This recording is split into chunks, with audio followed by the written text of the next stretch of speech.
right, so let's get into blood work and what you can do to win in the hormonal battle over your health. Because don't get fooled, there is an invisible chemical battle going on inside our bloodstream every single day.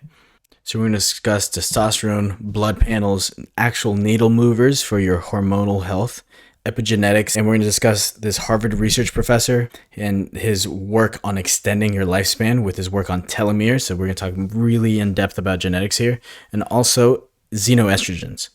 Again, the medical disclaimer, this is not just to protect me, it's to protect you. We're all different and may have different known or unknown underlying conditions. So the content on these slides is for educational purposes only and does not substitute professional medical advice or consultations with healthcare professionals.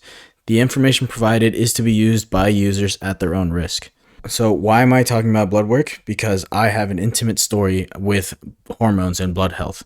I used to be really skinny. I wrestled in high school in the 152-pound weight class at 5'10", meaning 152 was my ceiling. I was walking around in the high 140s. On the left is a picture of me playing volleyball during my freshman year of college.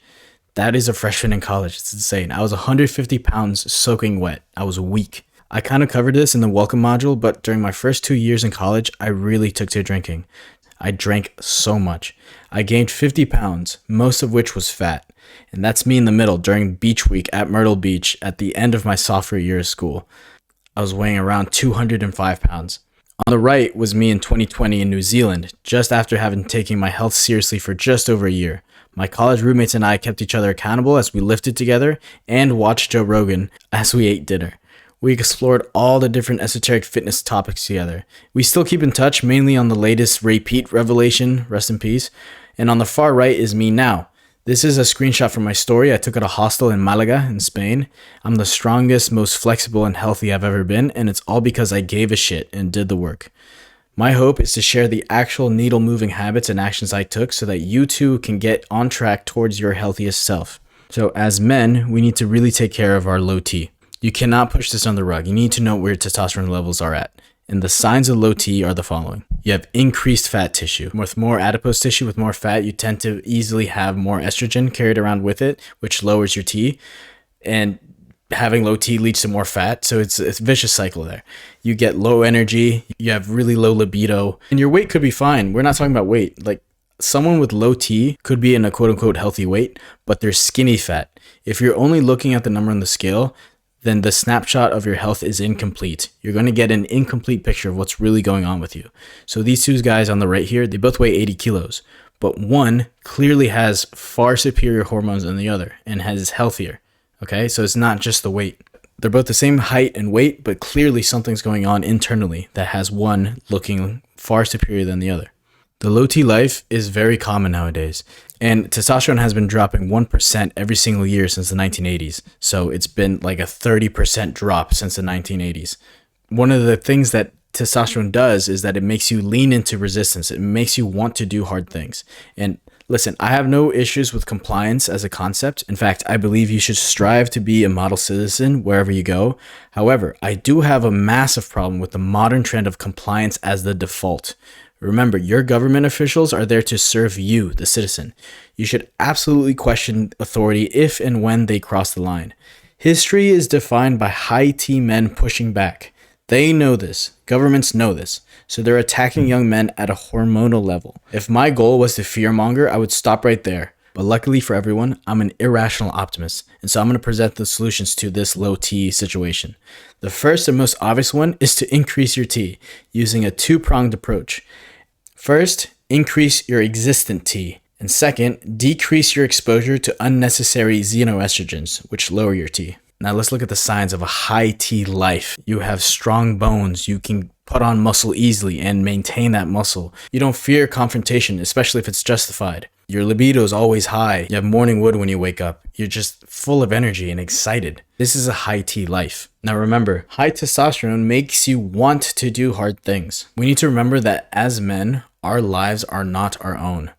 Our strength, our resources, our vitality, they're not for us. they're in the service of others. So it's your responsibility, if you have low T, to address that immediately and directly. Now, Dr. Andrew Huberman has several episodes on his podcast and YouTube where he addresses how to optimize your testosterone and estrogen levels. Now, you do need estrogen. There's a healthy ratio. Men have more T in that ratio than women do. But there's several things you can do to increase your testosterone, like lifting heavy weights, for instance. And I include a picture of Sisyphus here on the bottom, who's that Greek figure who was condemned for eternity to push this giant boulder up the hill. And when he's about to get there to the top, it falls back down. He has to repeat that cycle. Some people look at that as a miserable existence. But if you really think about it, he is probably the only person who has a clear and defined mission. He knows what he's there on earth to do. Like, he knows what his objective is. He knows what he's supposed to do. And it's really hard. And actually, if you lean into hard things and you want to do hard things, you have purpose behind it too. And so you actually live a happy lifestyle. You actually are content because resistance makes life meaningful. Now let's discuss specific blood work you can do to see your hormone levels. With testosterone, I did 2 types of tests. First, in 2021, when I lived in Hawaii, I did an Everlywell test, and my testosterone was stupid low. You see my free testosterone on the second picture there? It's all the way on the left. It's 11 there. What was happening is that during 2021, I lived in Hawaii and I was working East Coast hours. So I was getting up every single day at 2:55 in the morning and working till 11 a.m. But my sleep was so off. My hormones suffered as a consequence and I started gaining a lot of weight. My testosterone was super low and it was just really bad, right? And so I ordered this blood test from Everlywell. They actually ship you the blood test to your home. You prick your finger, you get a few drops of blood in, you also spit into a tube and you mail it to Everlywell and they get back to you with some results. There's an Everlywell app that hosts all your tests, which makes it very helpful to review when you want to. Then, about a year later, I took another blood test, this time using Quest Diagnostics, and my testosterone catapulted. It's super high. See, I have 919 nanograms per deciliter of total testosterone. And my free testosterone, which is on the bottom there, is way above the normal range. Now, my personal goal is to get into the quadruple digits, okay? But the difference is that free T is not bound to anything. So it's just freely circulating in your blood. I have more T than my body knows what to do with. So I'm constantly competing. I'm very high energy. I always lean into hard things. I love to get involved with things. And I am not scared to speak my mind because I know if it push comes to shove, I know how to fight. I know how to defend myself. I am a sovereign individual. Okay, that's what that means. Now, some things you can do to increase your free testosterone, well, we'll get into that stuff later. Now, the first test I took in Hawaii was the Everlywell Men's Health Test, which in terms of testosterone, it only measures your free testosterone, not your total. By the way, I attended an hour-long webinar to get the most out of my test, to get as much information as I could. And at the end, they gave us a discount code for their tests. I'm not sure if this code still works, but if it does, use the code webinar25 and you'll get 25% off your order. So Everlywell has an app which hosts all the different test results from the tests you've taken. And I actually, aside from the male health test, I also took a thyroid test and a food sensitivity test. And something I learned is that I do have a little bit of food sensitivity, like very mild, like basically nothing to certain things. One of which is kelp, which I found hilarious because I can no longer ask for a diet Dr. Kelp.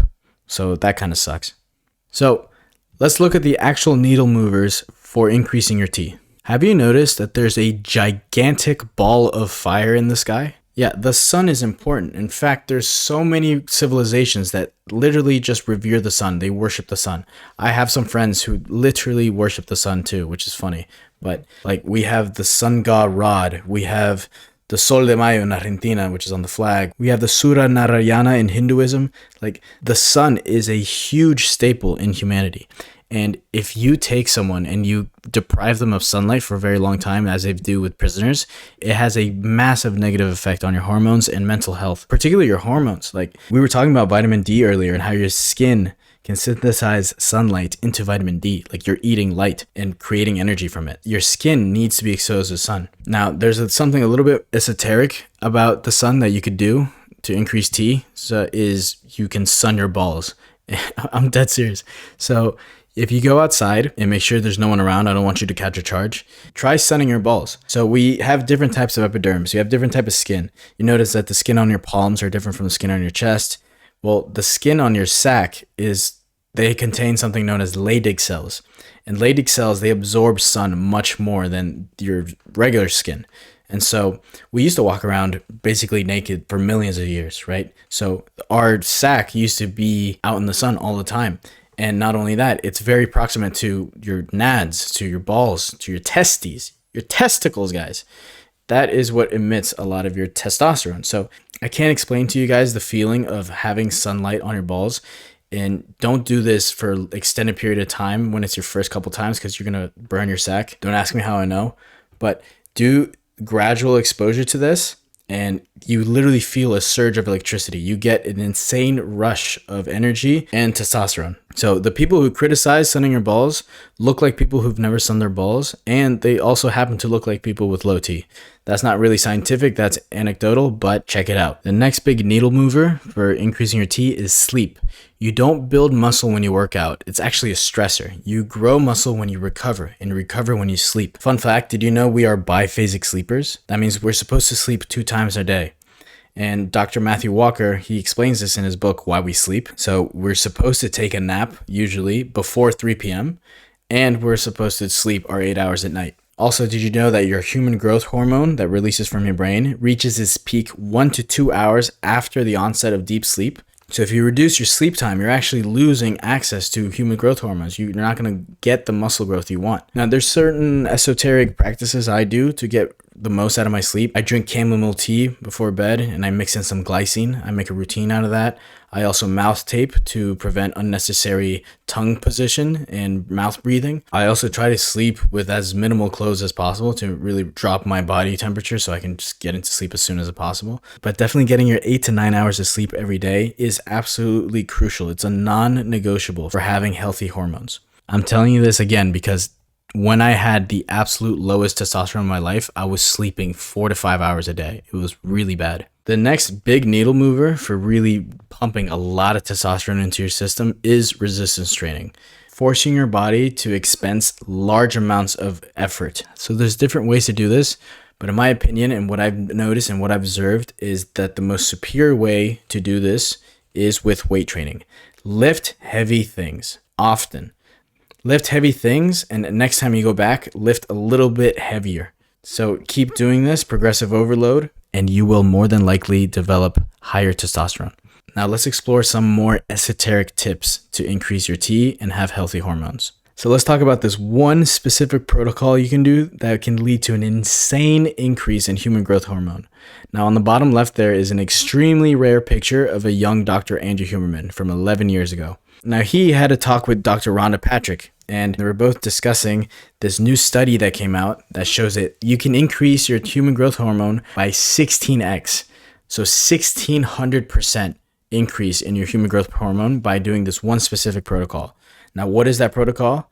I'm going to tell you right here, but heads up, it's insane, and I've done it 3 times. Okay, first and foremost, consult a healthcare professional before doing this, and do not do this alone, okay? I almost died. I'm dead serious. So I've done this 3 times, and each time I did it with my best friend, Mikey, okay? So what you're going to do is you're going to do 4 rounds of 30 minutes in the sauna at around 109 degrees Fahrenheit or 82 degrees Celsius. And you're going to have a 3-minute rest between them. So they found in a study that doing this protocol increases your human growth hormone by 16x, which is insane. Now, the first time I did this was when I came back from the breakup in Bali, and I was weighing 152 pounds. I was really, really small. I had lost a lot of weight from not lifting and just excuses, right? But your body has a muscle memory. Like I was jacked before. So I did this for the first time with my friend who was also his first time, and he was in charge of bringing water. So be sure to bring lots of water with you and make sure to add electrolytes to your water, or else you'll just be flushing out your own electrolytes. Water always looks for minerals. So if you just drink water to drink water without supplementing it with electrolytes, you're actually dehydrating yourself.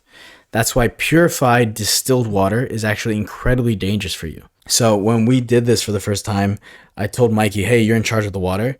And he bought these giant 5-liter things of water from Costco, but it was distilled water. And I didn't read it, so I was just drinking it. And after like the 3rd round, I felt so nauseous and bad. And then I read the bottle and I was like, Mikey, this is horrible. Like, dude, we're stripping ourselves of minerals right now. I was actually in 190 degrees Fahrenheit dry sauna but I was shivering. Like I had goosebumps. And when I told my brother that I had goosebumps in the sauna, he was like, Mateo, that's a sign of acute dehydration. Like you guys almost died. So make sure you are supplementing your water with electrolytes if you're going to do this. You know what? Let's talk about water. In the last few years, I got really into sparkling water. I love it. Every time I go to Europe, I drink it. But I particularly have a loyalty towards San Pellegrino. Now, San Pellegrino comes from this river, this spring in Italy, which Leonardo da Vinci would visit frequently, and it was known as having magical properties. We now know that those properties come from the minerals in that water. But the healing properties were so well talked about that actually 2 popes came to visit that spring in San Pellegrino. So mineral water is absolutely fantastic for you. So make sure you drink your mineral water. Speaking of minerals, check out how nutrient dense beef liver is.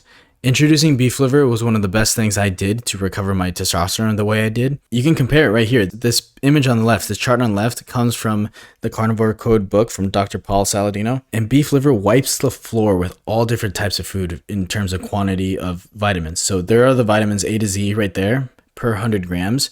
And you can just see beef liver is extremely nutrient dense. So make sure you're supplementing that. I knew I had to discuss the importance of beef liver because primals need to know. Now, we discussed the biggest needle movers in increasing your testosterone and getting healthy hormones, but there are a few tiny things you can do, like the cherry on top you can do to boost your testosterone. But the things that we're about to discuss right here are insignificant if your sleep is off, if you're not lifting heavy, and if you're not getting sun exposure. Like, you need to be able to deal with the big needle movers first, and then you can play with these things here. But I'm still going to talk about it here so you can have it. Did you know raw garlic and onions can increase your T? In fact, the very name garlic comes from the Anglo-Saxon meaning spear plant, a very appropriate name for the plant ruled by the god of war, Mars. Garlic is related botanically to the onion, which is traditionally ruled by Mars. If you guys are familiar with Nicholas Culpeper, he wrote a complete herbal guide, which became absolutely popular. A lot of people reference him, and he talks about the effects of garlic. He says in choleric men, which means irritable men, it will add fuel to the fire. In men oppressed with melancholy, or like depressed sad boys, it will attenuate or weaken the melancholic humor, and will send up strong fancies as many strange visions to the head. So interesting enough, speaking of free T, not total T, pure tobacco has been linked to increasing free testosterone. So pure tobacco, so pipe tobacco, or better yet, cigars, increase your free T. Also, just sunning your balls is a cherry on top to increasing your T. I highly suggest it. Remember, sun exposure in general boosts T. So doing something like red light therapy during the winter months can actually help you increase your T2 when the sun is not there as often. Now let's discuss hygiene and how certain chemicals have been lowering your T and how you can combat that. Let's start with your hair and skin health. So you know about all the heavy metals and microplastics and xenoestrogens in your water. So you go through this entire process to filter your tap water for drinking, but you still end up drinking gallons of tap water through your skin when you shower. It doesn't make sense. We need to be consistent here. So on the right, there's a shower filter. This specific shower filter I have in my shower, which has carbon and all different types of filters within it to filter out these impurities that can affect your testosterone levels. When it comes to different types of cosmetic solutions, my good friends at Base Balm, they've provided me a code, which is just Mateo. You can get 10% off your account. But I really believe in this product. If you guys already follow me, you know I don't promote many products. I really don't need the money. I only promote things I believe in. Fun fact, the guys from Base Balm, they went to my high school. So there's an actual intimate connection there. And this product is absolutely insane. So the base of their product is beef tallow. And they include all these natural ingredients. They also have a sunscreen which they include a little bit of zinc. It's all natural and just minerals, and you can protect yourself. I love this brand. It's fantastic, and it actually makes my skin glow, and it's healthy, and it doesn't have all the parabens and pheromones that affect my hormones negatively. Also, for about 2 years, I have not used shampoo. I just rinse with cold water, and sometimes I use an egg mask. I literally take an egg, rinse it into my hair, and it gets in my hair, and I wear it as a mask for a few minutes, and then I rinse it out. And if I want to condition it, I use a little bit of coconut oil. Really hot water depletes your scalp of oils, healthy oils, in your skin. It dries you up. You try to avoid using really hot water. Like, use cold water if you can. You not only get the benefits of your skin tightening and everything like that, but you also get a cold shower in, you know? It wakes you up. I also use this skin brush, this dry skin brush, to brush off any dead skin I have. And it helps with smelling better and helps having healthier skin. The key here is not to introduce harmful chemicals that reduce your testosterone and disrupt your other hormones. When it comes to oral health, I use fluoride-free toothpaste. I also do something first thing in the morning known as oil pulling. I take a spoonful of coconut oil and I rinse it around my mouth, and I do that for about 2 minutes, and that pulls all these bad toxins out of your mouth because it's oil. It's like thick, and it doesn't mix well with water. It like pushes it out, and so you end up, after spitting out that oil, that dirty oil full of dirty nonsense in it, you actually kill bad breath and detoxify your mouth. I do still floss. I think that's important, and you have healthy gums. But what I don't do is introduce harmful chemicals in my mouth. It's just completely unnecessary. One thing I will say about teeth real fast is that if you've ever looked at the cranium of any ancient humans, they all have straight teeth, okay? Like pre-agricultural revolution, before we started planting food in the ground, they all had straight teeth. And if you look at any dog or any animal, any lion, any horse, they all have straight teeth. Why? Because they eat species appropriate food. Now, what we started doing about 10,000 years ago, when we started planting foods, we started producing soft foods like rice and breads. Like, this made the muscles in our mouth and jaws not have to work as hard. Like, when you chew meat, you have to really strain the muscles in your jaw and your mouth. And as a consequence, your teeth have a direction in which to grow. They grow straight. In England, they eat a lot of porridge and mashed potatoes and really mushy, soft foods. And these people, they develop these horrific mouths. Like, they're famous for it, right? But you go to Africa today, or you go to people like in Bolivia, when I go back to Bolivia, there's certain communities that they don't have much, and they've been eating a lot of like meat, like species appropriate food. They have straight teeth. And even more so, they have white teeth. There's no such thing as a cavity. They try to avoid all these carbs, you know? Like, they have straight white teeth. In fact, there's a book I cracked open, I'm not finished, called Jaws, which is written by 2 mewing experts, and I believe they have a history in orthodontics or something, but they discuss this. There's just so many modern humans with just horrible teeth development, and it's facial development too, and it's because of eating soft foods. Now, something that I found really interesting, and it's been a huge change for me, and I've had to adapt, is letting go of synthetic fibers.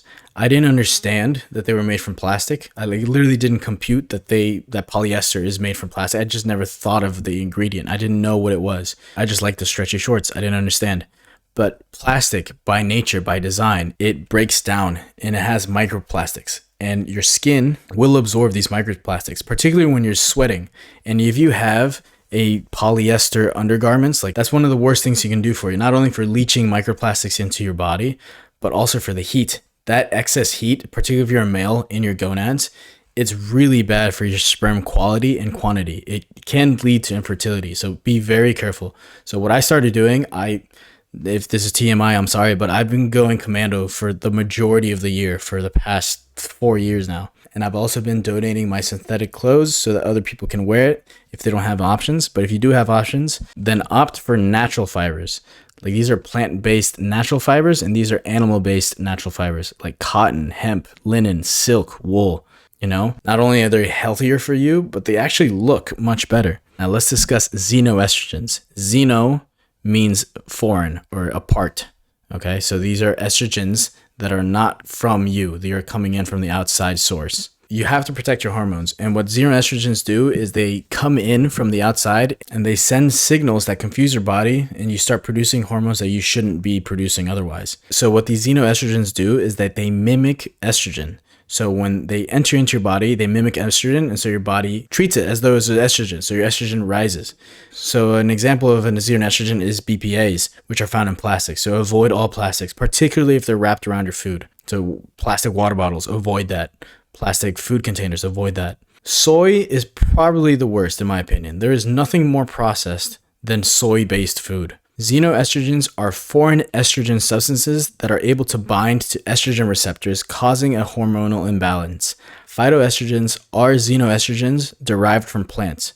Reduce your exposure to xenoestrogens in order to maintain a healthy testosterone to estrogen ratio. Now, avoid BHAs, which are a food preservative, so eat whole foods. Avoid parabens, which is found in shampoos and cosmetics, by using natural alternatives. Avoid BPA by avoiding plastics. And avoid herbicides and pesticides by eating as local as possible. Also, receipts. Receipt paper is littered with BPAs and xenoestrogens. I do not touch receipts.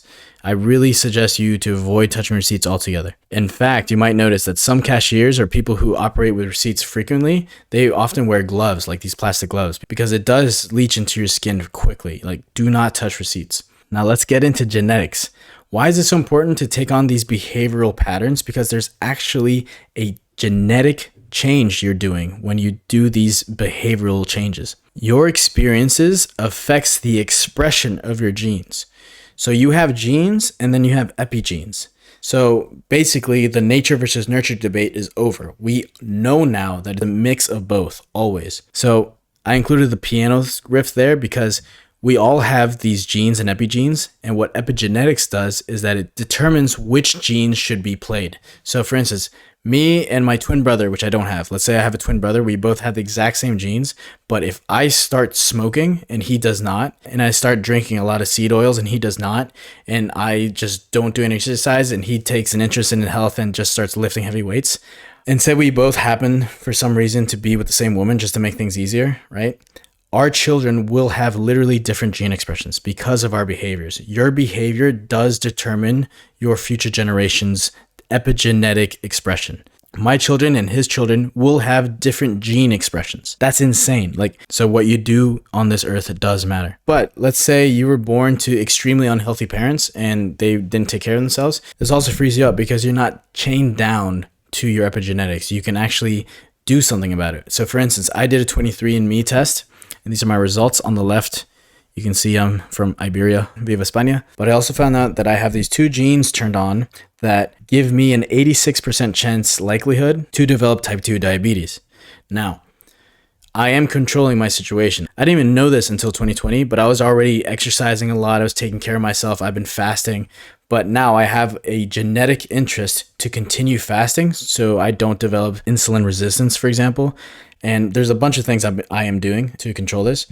But the reason why I'm taking this so seriously is because I understand epigenetics. So now when I take care of myself, I'm going to have kids in the future, and their likelihood of having that gene turned on that I did is much lower. So that is the power of understanding epigenetics. Your behavior affects not just yourself, but your future progeny. Now let's discuss the fascinating work from Dr. David Sinclair at Harvard. He is exploring how to literally stretch your lifespan. So right there is a picture of Dr. David Sinclair. He's actually 87 years old, but look at him. He looks like he's 35. No, I'm just kidding. He's 53, okay? He's 53. And by the way, I've been consuming his podcasts, his YouTubes, and I actually saw him on Dr. Andrew Huberman. And he says there's a few things we can all do to slow down the rate of aging. So these telomeres, it's kind of like the plastic ends at the end of your shoelaces. By the way, I just looked it up and those have a name. They're called aglets. So that's funny. So the telomeres are at the end of your DNA and they start off really hard and condense. And as you age, they get looser and looser and you get more damaged DNA and eventually you die, right? So his lab has found out ways for you to actually slow down the process of aging, and it correlates directly with your telomere strength. But Dr. David Sinclair says that there are a few things we can all do to slow down the rate of aging, one of which is fasting, by the way, and the other is something known as NAD+, which is at the bottom there. Everyone who can afford NAD+ is taking it. All these celebrities are taking it. But there's only a few with integrity that have spoken about taking it, like Tony Robbins and Ed Milet. But Kendall Jenner, Hailey Bieber, Olivia Culpo, all these people are taking NAD+. But guess what? Sardines are rich in NAD+. Eventually, I'm going to get a supplement of NAD+. I just don't see the urgency right now. It's pretty expensive too. But yeah, if you're interested in how to expand your lifespan and slow down the rate of aging, definitely check out his book, Lifespan, and more content from Dr. David Sinclair. So with that, let's discuss your homework. So for this module, you're going to do at least one of the following. It would be awesome if you can do all three. First, order blood work. You don't have to submit your results. It'd be cool if you did. It's completely confidential, up to you, but you should absolutely know where your hormones are at. You don't want to wait until you get a car crash to put the seatbelt on, right? You want to figure things out beforehand so that you can proactively act on it and course correct if needed. Second, sun your balls. If you've never sun your balls, you must do it. It's the best feeling in the world. It's really good for your health. Do it within your house if you have a good angle so you're not showing anybody. If you have some land or you have a private area, you can do it outside. Just be careful, be respectful, be mindful of other people. Do not let them see your whole sack, your south mouth. That's not cool. And third, send a before and after transformation pic of yourself. This can motivate a lot of people. I have some really good friends who started off as fat kids. I have other people like me who start off as skinny kids. Get into your community. There's a lot of mindset similarities that people can share and help each other out with. So, and an example would be like, whoa, Jack's total T is over 900 nanograms per deciliter. That's insane. I'm sunning my balls right now. So this is a great module. I definitely had fun making it. I know it's going to transform a lot of lives. So I'll see you guys in the next one.